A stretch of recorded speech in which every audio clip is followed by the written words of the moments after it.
something very wonderful happened to me.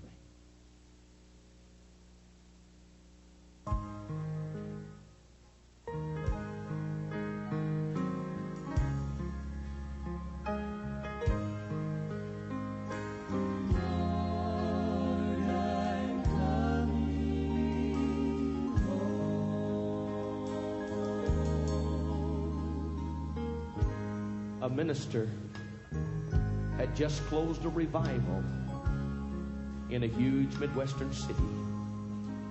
And he stepped on board a train on his way home. While on the train, he sat down right beside a young boy.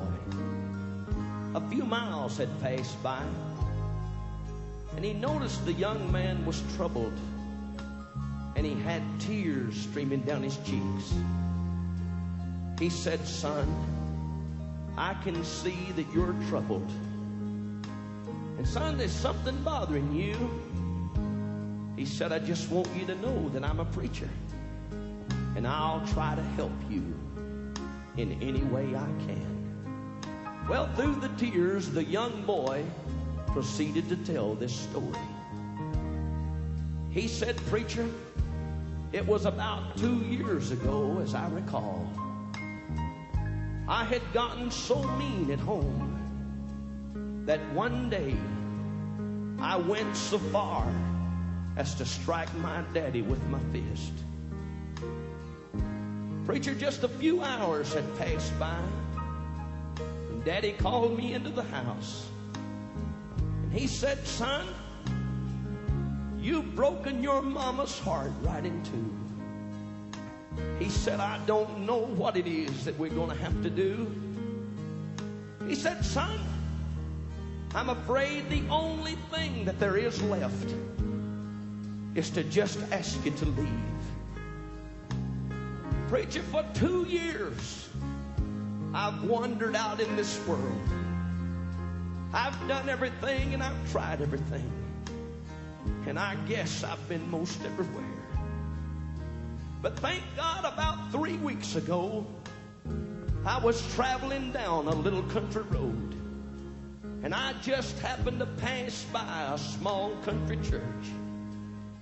I noticed they had services taking place, so I went in and sat down right on the very back row. And that night, the preacher stepped in behind the pulpit, and he opened his black Bible and he began to preach. Why, it wasn't long in that message he began to tell me that Jesus loved me. He said no matter what I had ever done in and with my life, that if I would just get out of my seat and come and pray, he said the Lord would forgive me and take my sins away. Why, preacher, he said that the Lord would take my sins and cast them as far as the east is from the west. Well, I got up out of my seat that night, and down to the altar I went, and I asked Jesus to save my soul. And it wasn't long, his big nail-scarred hand reached way down.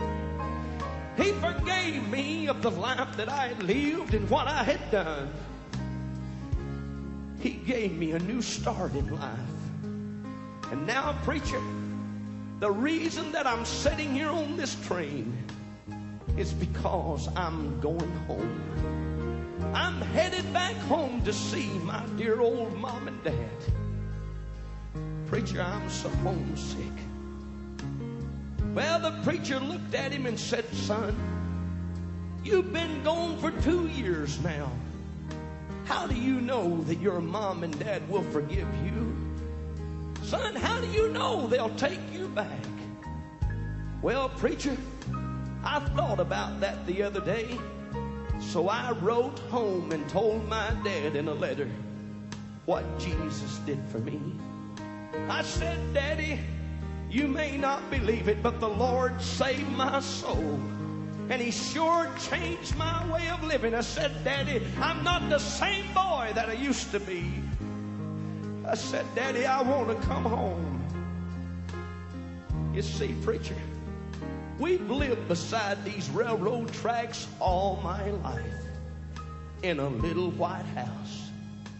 And standing out behind our house is a great big apple tree. And I knew that Dad wouldn't have a chance to write me back. So I told Daddy the day that I would be passing by the house on this old train.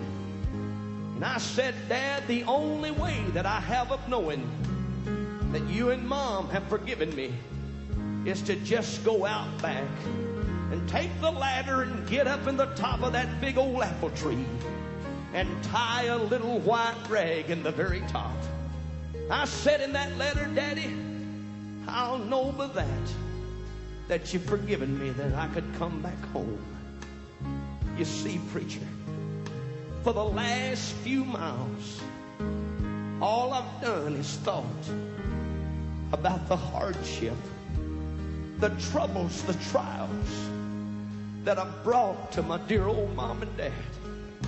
And the reason that I'm sitting here with these tears in my eyes is because just up around the next bend there is where I live.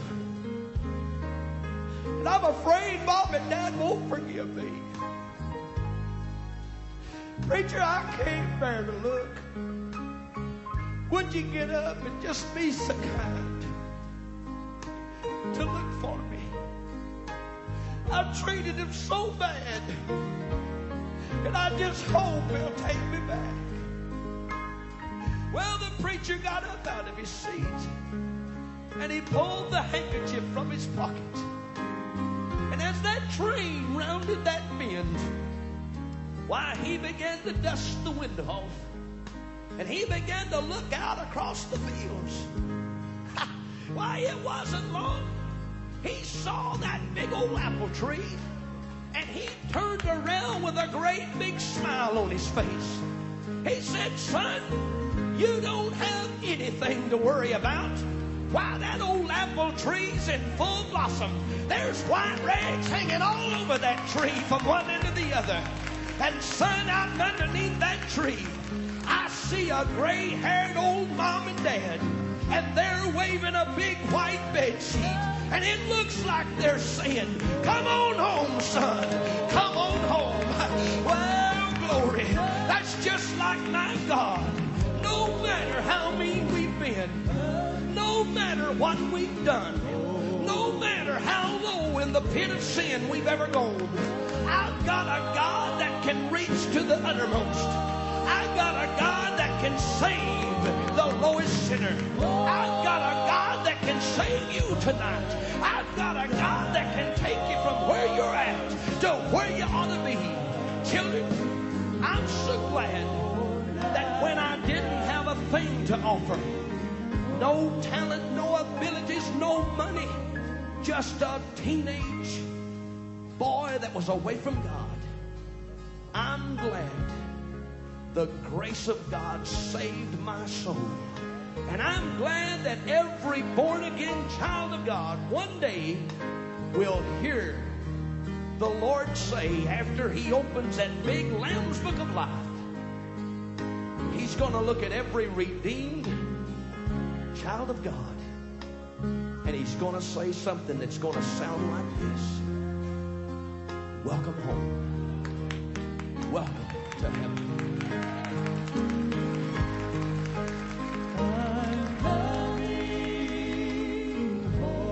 Thank God. Is there a young man, young lady, gentleman, mom, dad, away from the Lord? You need him tonight?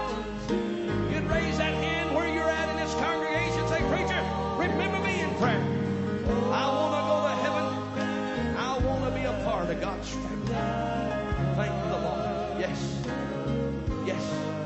You do what God says. My friend, you're assured a place called heaven. Let's give the Lord a hand.